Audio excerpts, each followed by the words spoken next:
మీ sales script ఎందుకు fail అవుతుంది అనేది డిస్కస్ చేద్దాం. ఒకవేళ మీరు సర్వీస్ బిజినెస్లో ఉన్నట్టయితే ఎస్పెషల్లీ ఒక్కొక్క క్లయింట్ తోటి మీరు మాట్లాడిన ఎక్స్పీరియన్స్ని రిపీటెడ్గా ఒక ప్యాటర్న్లో మాట్లాడుతూ ఉంటారు. వాటిల్లో ఇంప్రూవ్ చేసుకోవడం కోసం పుస్తకాలు చదివో వీడియోలు చూసో లేకపోతే ట్రైనింగులకు వెళ్ళో మీరు నేర్చుకున్న తర్వాత స్క్రిప్ట్ ఇస్తారు. మీ టీముకి కూడా స్క్రిప్ట్ ఇస్తారు. కానీ ట్రైనింగ్ అయినా టీము ఉన్నా, ఆ టీముకి కాన్ఫిడెన్స్, స్కిల్ ఉన్నా స్క్రిప్ట్ ఫెయిల్ అవుతుంది ఎందుకు? అది డిస్కస్ చేద్దాం. సో మై ఫ్రెండ్స్, చాలామంది founders, business owners, sales team heads ఏమనుకుంటారు అంటే, మా టీంకి ట్రైనింగ్ ఇస్తే, ఆ ట్రైనింగ్లో స్క్రిప్ట్ ఇస్తే, ఆ స్క్రిప్ట్ని పట్టుకొని మేము మాట్లాడితే ఆటోమేటిక్గా మిరాకిల్స్ జరిగిపోతాయి. ఆ మిరాకిల్స్ జరగటానికి ఒక పర్సన్ కావాలి అనుకుంటారు. వాళ్ళల్లో కొంతమంది ట్రైనింగ్ ఇద్దాము, సేల్స్ ట్రైనింగ్ ఇద్దాము అని అనుకొని మోటివేషన్ క్లాస్ ఇచ్చి అది సేల్స్ ట్రైనింగ్ అన్న భ్రమలోకి వెళ్తారు. కొంతమంది సేల్స్ ట్రైనింగ్ ఇద్దాము అని అనుకొని కొంత సేల్స్ కొంత మోటివేషన్ తోటి ఇస్తారు. దానివలన కాంపిటెన్సీ పెరుగుద్దా అనేదాన్ని ఎక్స్పెక్ట్ చేస్తారు. సరే, సాలిడ్ సేల్స్ ట్రైనింగ్ తీసుకొని బెస్ట్ స్క్రిప్ట్ పట్టినా కానీ ఆ స్క్రిప్ట్ పని చేయకుండా పోయే అవకాశాలు ఉన్నాయన్న విషయం మీకు తెలుసా? Yes my dear friends, there are possibilities. 25 lakhs plus, 50 lakhs plus వెళ్ళే కొంది మీ టర్న్ ఓవరు, మీకు లీడ్స్ వస్తున్నా కానీ వచ్చిన లీడ్స్లో క్లోజింగ్ తక్కువ అవుతుంది అంటే, స్క్రిప్ట్ మార్చినా కానీ క్లోజింగ్ తక్కువ అవుతుంది అంటే అక్కడ ఏం ప్రాబ్లం ఉంది? సో మీ నేను ఎక్కువగా చూసిన బిజినెస్ల్లో, ఈ గ్రోయింగ్ స్టేజ్లో ఉండే బిజినెస్లు, వాళ్ళ కెపాసిటీ ఉన్నా కానీ క్లోజింగ్ తక్కువ అవుతున్న వాళ్ళలో గమనించిన ప్యాటర్న్ ఏంది అంటే, లీడ్స్ వస్తున్నాయి, టీమ్ కాన్ఫిడెంట్గా ఉంది, కొద్ది గొప్ప గతంలో ఎవరితో ఉన్నట్టు కొన్ని రకాల ట్రైనింగులు చేసి ఉంటారు, తర్వాత సీనియర్లు కూర్చొని వర్క్ చేయడానికి ట్రై చేసి ఉంటారు. అయినా కానీ స్క్రిప్టు చేతిలో ఇచ్చి దాన్ని ప్రాక్టీస్ చేయించినా కానీ క్లోజింగ్ మిస్ అవటానికి మెయిన్ కారణం, ఈ స్క్రిప్ట్ బాగా మాట్లాడితే సేల్స్ అయిపోద్ది అనేది ఒక భ్రమ. ఇది కొంచెం చేదుగా ఉంటుంది వినటానికి. స్క్రిప్ట్ బాగా మాట్లాడితే సేల్స్ అయిపోయేది అనేది ఒక భ్రమ. Script 1 out of 10 other dimensions of overall sales performance management. So దీంట్లో ఏమవుతుంది, స్క్రిప్ట్ బాగున్నా కానీ సేల్స్ అథారిటీ లేకపోతే స్క్రిప్ట్ ఫెయిల్ అవుద్ది. ఈవెన్ బెస్ట్ స్క్రిప్ట్ ఇచ్చినా ఫెయిల్ అవుద్ది. ఈవెన్ బెస్ట్ సేల్స్ పర్సన్కి ఇచ్చినా అథారిటీ లేని సేల్స్లో అతన్ని పెడితే అది ఫెయిల్ అవుద్ది. సో క్లయింట్ డెసిషన్ తీసుకోవటానికి పదాలు ముఖ్యం కాదు, వర్డ్స్ని బేస్ చేసుకొని డెసిషన్ తీసుకోడు.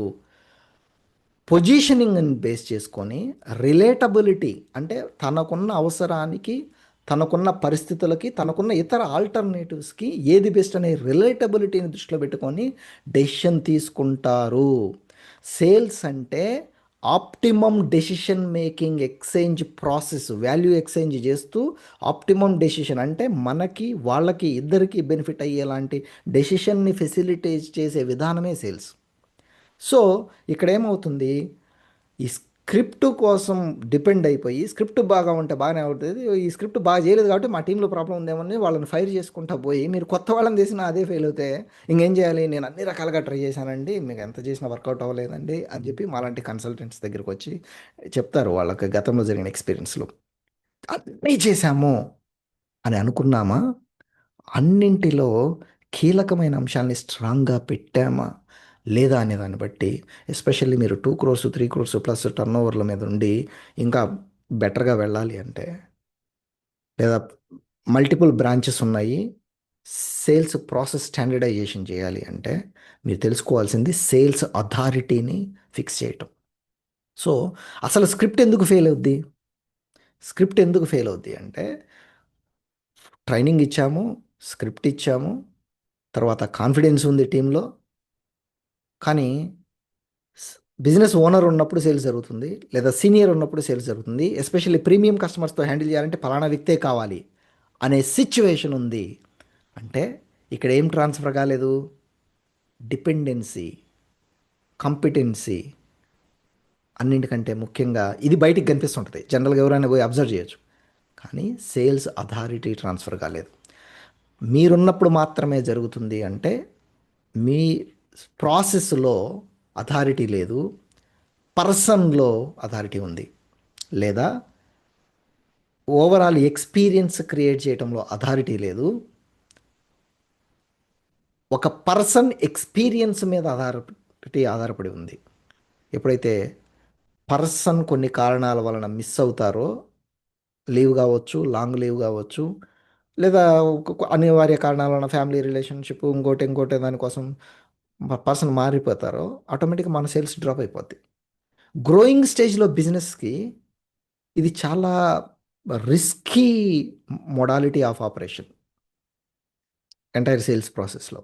సో ఫౌండర్ మీద ఎందుకు స్క్రిప్ట్ ఫెయిల్ అయింది అంటే, నంబర్ వన్ అథారిటీ ట్రాన్స్ఫర్ కాకపోవటము, నంబర్ టూ కాంటెక్స్ట్ ఏంటితో తెలియకుండా స్క్రిప్టులు మాట్లాడడం. మన ముందు ఉన్న కస్టమర్ ఎవరు, వాళ్ళ బ్యాక్గ్రౌండ్ ఏంటి, వాళ్ళ రిక్వైర్మెంట్ ఏంటి, వాళ్ళు ఏ బయింగ్ జర్నీ చేయడానికి వచ్చారు, ఏ సేల్స్ ప్రాసెస్ అడాప్టబుల్, బయింగ్ జర్నీలో వాళ్ళు ఏ స్టేజ్లో ఉన్నారు, డెసిషన్ మేకర్ ఎవరు, డెసిషన్ ఇన్ఫ్లుయెన్సర్ ఎవరు, డెసిషన్ని ఎలా స్ట్రక్చర్ చేస్తే వీళ్ళకి more relatable, purpose of buying ఏంటి, ఈ ఫండమెంటల్స్ తెలియకుండా అందరికీ ఒకటే స్క్రిప్ట్ మాట్లాడతా అంటే బెస్ట్ ట్రైనర్ ఇచ్చిన స్క్రిప్ట్ అయినా, ఇక్కడ సేల్స్ అనేది ఏంటి అంటే ఒక dynamic element. You cannot make a static activity. చాలామంది ఏం చెప్తారంటే 1 crore script to close 560 deals in single month, ఈ టైప్లో మాట్లాడి చాలా స్క్రిప్ట్లు 499, 999, ₹1,00,000 ఇట్లా రకరకాలుగా సేల్స్ చేస్తుంటాం. కానీ ఈ చేసే వాళ్ళందరికీ కూడా ఎవరైతే స్క్రిప్ట్ కంటే అథారిటీ ముఖ్యము అనే క్లారిటీ లేదో, they ఎంట్రాప్డ్ in to this process. So authority చాలా ముఖ్యం.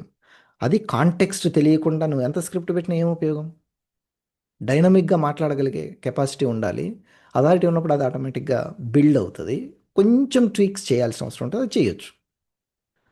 తర్వాత సిగ్ ఈ స్క్రిప్ట్ ఫెయిల్ అవడానికి మూడో ముఖ్యమైన బేసిక్ విషయం చాలామంది ఫాలో అవుతున్నాం అని చెప్తారు. ప్రాక్టికల్గా వాళ్ళ సేల్స్ దగ్గర పోయి మనము అసెస్మెంట్ చేస్తున్నప్పుడు జస్ట్ ఒక స్పెక్టేటర్ లాగా ఉండి ఎలా ప్రాసెస్ జరుగుతుంది అని చెప్పి కూర్చొని ఇలా చూసినప్పుడు, అక్కడ బోర్డ్ రూమ్లో చెప్పిన దానికేను ప్రాక్టికల్గా షాప్ ఫ్లోర్లో జరుగుతున్న దానికి, యాక్చువల్ కన్వర్జేషన్స్లో జరుగుతున్న దానికి చాలా డిఫరెన్స్ ఉంటుంది. ఏంటిది అంటే క్వాలిఫై చేయటం.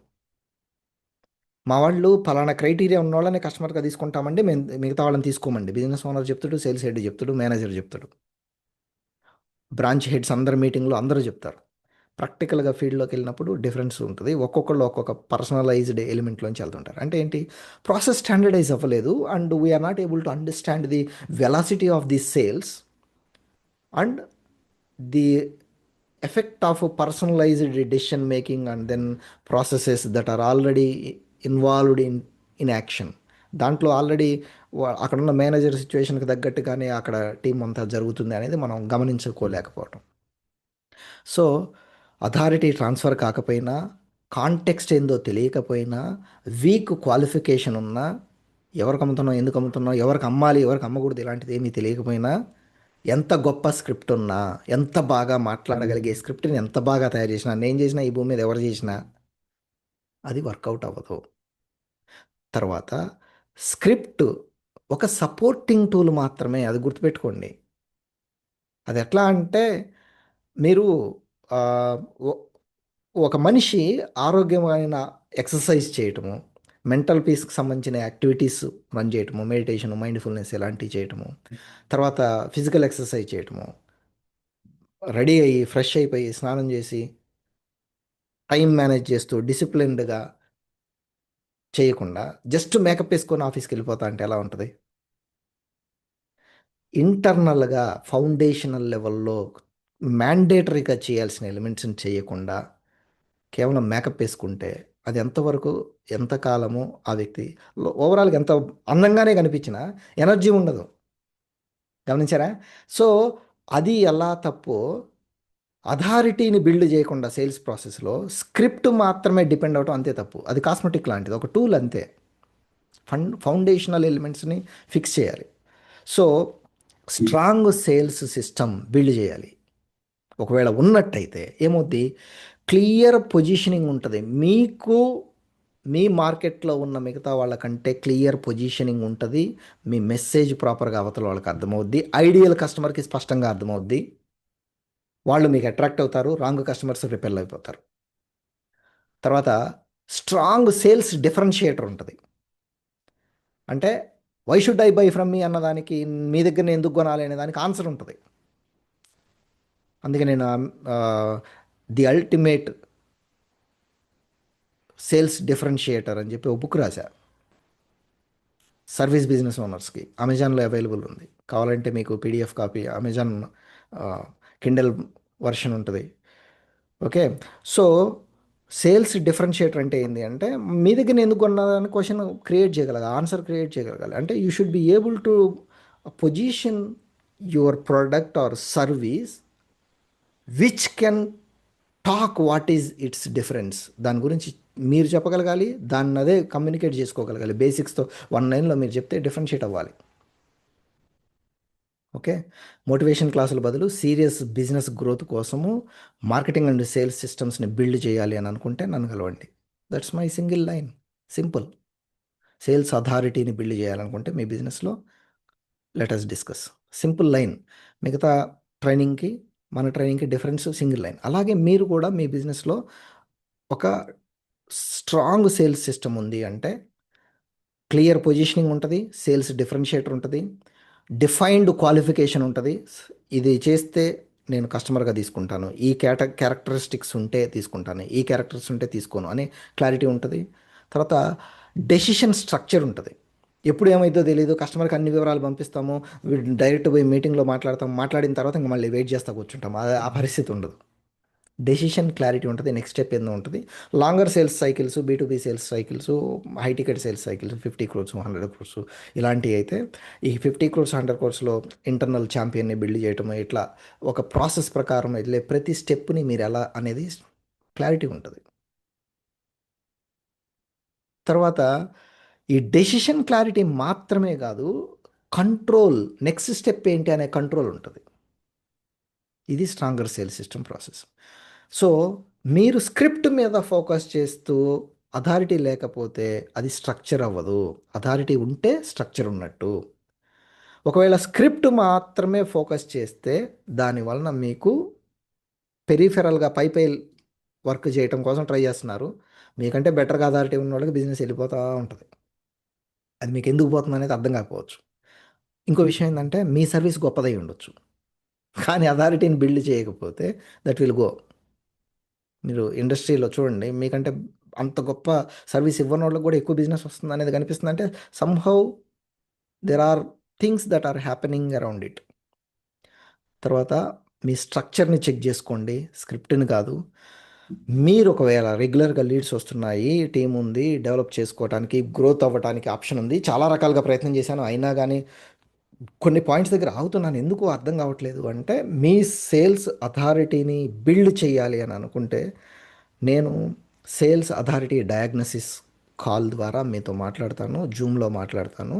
మాట్లాడి డీటెయిల్డ్గా వాట్ ఈజ్ యువర్ సిచ్యువేషన్ అనేది నేను మీకు చెప్పగలుగుతాను. సేల్స్ అథారిటీ డయాగ్నోసిస్ ఎండింగ్లో మీకు ఒక బేసిక్ ఫోకస్ ఏరియాస్, ఎక్కడ అథారిటీ డ్రాప్ అవుతుందనే మీ మార్కెటింగ్ అండ్ సేల్స్ లీకేజ్ని, ఎస్పెషల్లీ సేల్స్ అథారిటీని పాడు చేసే లీకేజ్ ఎలిమెంట్స్ ఏమున్నాయి అనేది నేను మీకు డీటెయిల్గా చెప్తాను. ఆ తర్వాత మీకు కలిసి వర్క్ చేయాలి అనే ఇంట్రెస్ట్, నా వైపు నుంచి ఏమైనా సపోర్ట్ కావాలి అంటే మీరు అప్లై చేసుకోవచ్చు. If you are eligible, I will work with you.